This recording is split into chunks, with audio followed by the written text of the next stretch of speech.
Welcome back to the Legend of Zelda Wind Waker for the Nintendo GameCube. Hi my friends, welcome back. So we are still inside Ganon's tower and we have two more bosses to take care of. Let's go ahead and try this one out. This should be a throwback to the temple that we encountered when playing with Medley's character. Yeah, this should be the big giant ghost, if I remember correctly. Right, screw the coffins, I'm out of here. I'm getting the heck out of here. I don't want to be squashed to pieces. There's a fairy over there. I haven't actually used my fairy up yet, so screw that. I'm out of here and out. There goes my forehead and my nose. Great. Right, so basically, as you can see, there is kind of like a little bit of a throwback effect here to the way that dungeon looked. So we've got similar enemies. We've got ghosts and everything else like that. And of course, these dark chews that, of course, you can solidify by using the power of light. That goes for the ghosts as well, as you can see. Now, what you will notice here is actually, I think there's going to be... No, actually, no, screw this. I know what's going to happen. I know exactly what's going to happen. Oh, you would, wouldn't you? You would wait for that. I can't believe that. The game is actually programmed to be that much of a douchebag. I've just figured that out. Okay. So apparently, according to the game's configuration and whatever, when you put a black chew on top of the damn it, leave me alone. Now I've got to make it back to the stairs using inverted controls, which I'm alright with, I suppose. But the game is actually programmed to let this enemy spawn. Where is he? No! Wait. How? Oh, okay, right, the stairs went up and it actually helped. Okay, right, that's fine.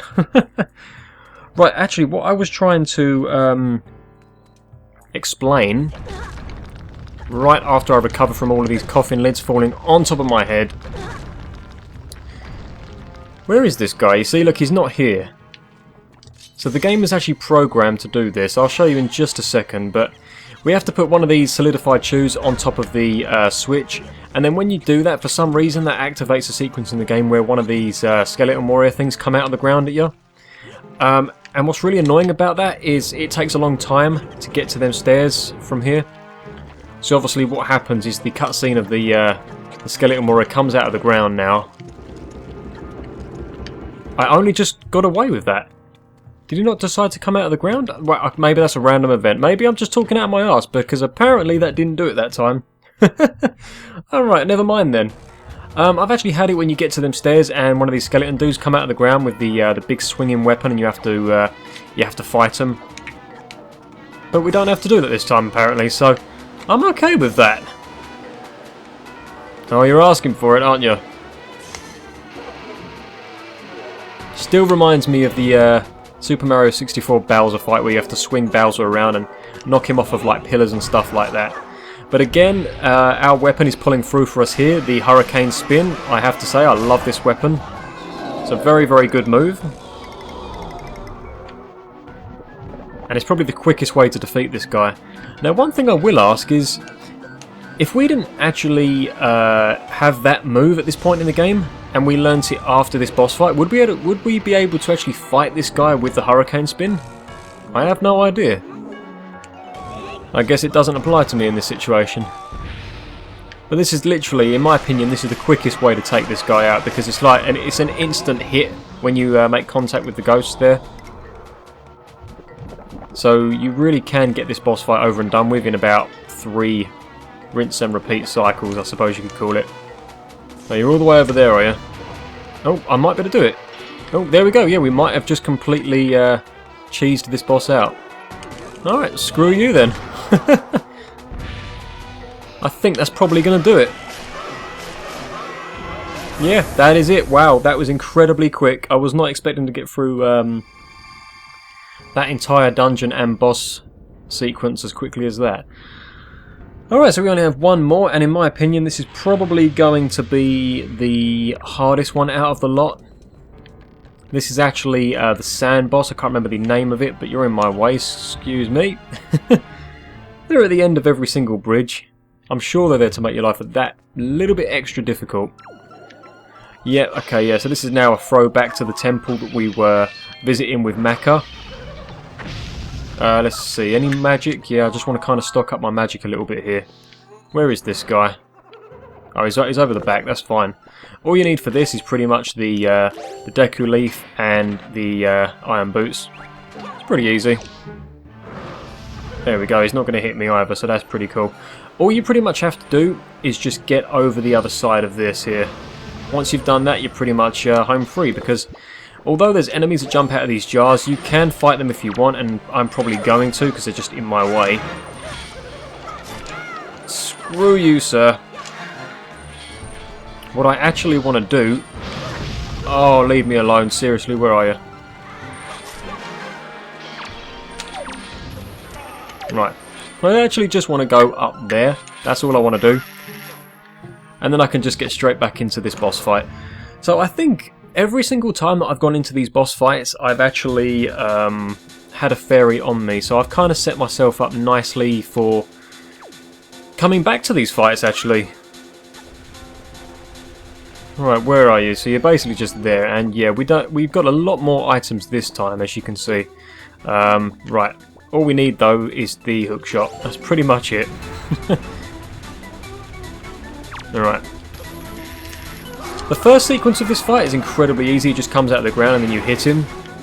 But as soon as he ejects these like little mini snake things, that's when it gets a little bit more trickier. So what I tend to do is just kind of lure them out of the way a little bit.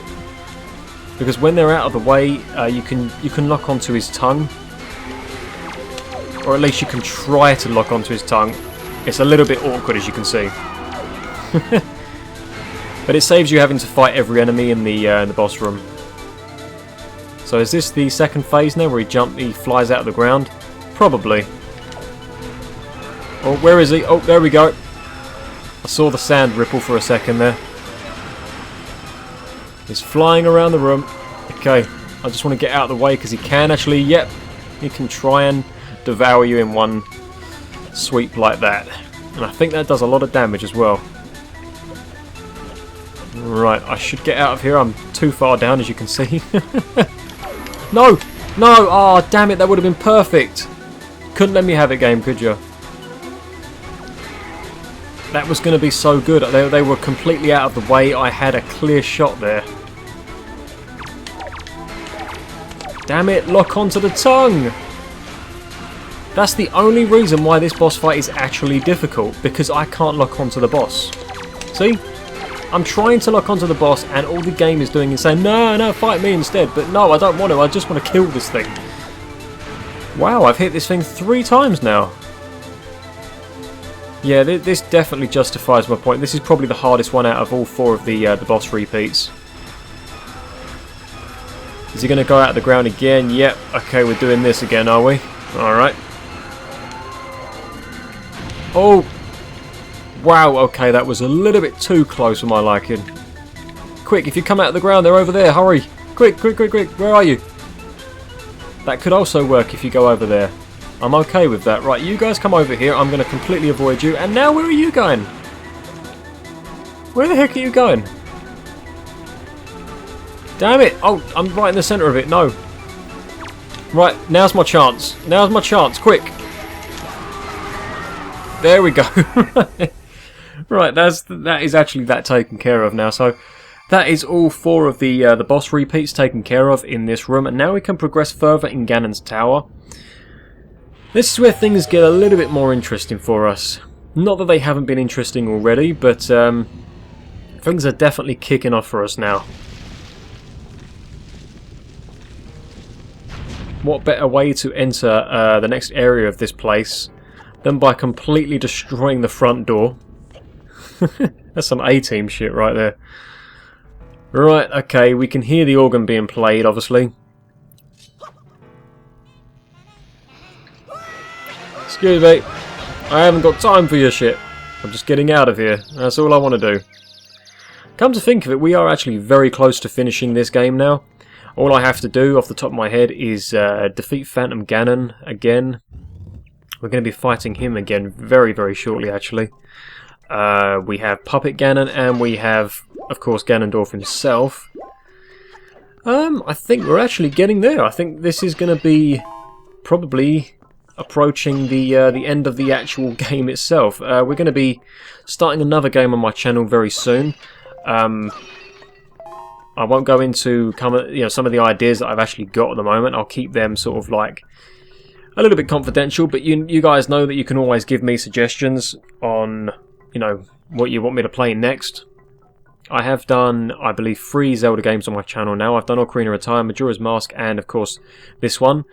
So feel free to go ahead and check those playthroughs out as well if you haven't already. Yep, I see what you did there. There's a puzzle. You can see there's 1, 2, 3, and 4 torches. There's kind of like they're lit up in different numbers, so it kind of tells us what the sequence needs to be in the room opposite. Now, come to think of it, does items come back to these jars? Yeah, they do. Wow, so you can just you can farm items in this room. That's pretty cool. Right, so now as you can see, we're going to get a little bit of a camera display here. It's also showing off the exact sequence that we need to hit these switches in, so I think that's a little bit, I don't know, that's making this puzzle a little bit too easy for us. Alright, so you know the drill, we just need the boomerang for this pretty much. Okay. That wasn't, that was 4.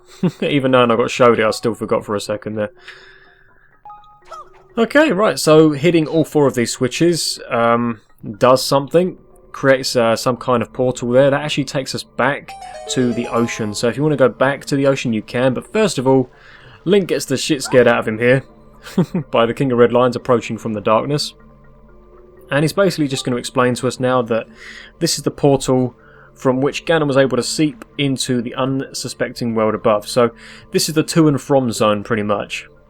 So we can go back to the ocean if we want to, or we can stay here and pretty much just go ahead and fight our way to the end of this game. So this is a pretty big moment for us, actually, thinking about it, because at this point in the game you've got a pretty good decision at your disposal. You get to decide whether to go back to the ocean or not.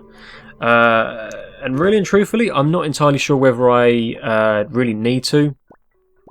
I would say personally, unless you're going to be going for like a lot of the collectible things on the side, like for example the picture box quest, where you can take pictures for the picture box salesman and stuff like that. Those quests can be left. It's really optional. This is really up to you what you want to do. But me personally, I'm probably not too worried about doing much else in this game. I've already done a fair amount of stuff. I've got 30 arrows, 30 bombs. I haven't really upgraded any of those.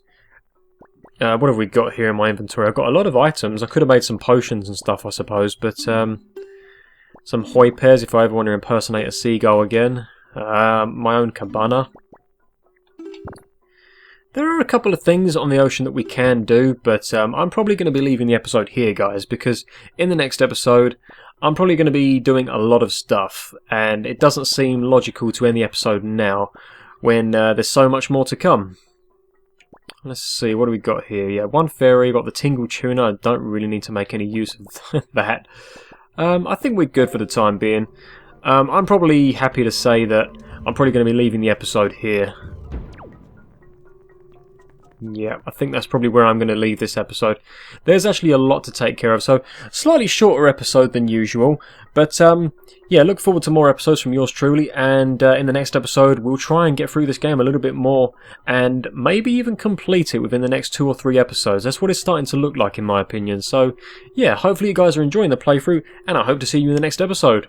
Alright guys, so thanks for watching, and I'll see you all next time. Take care.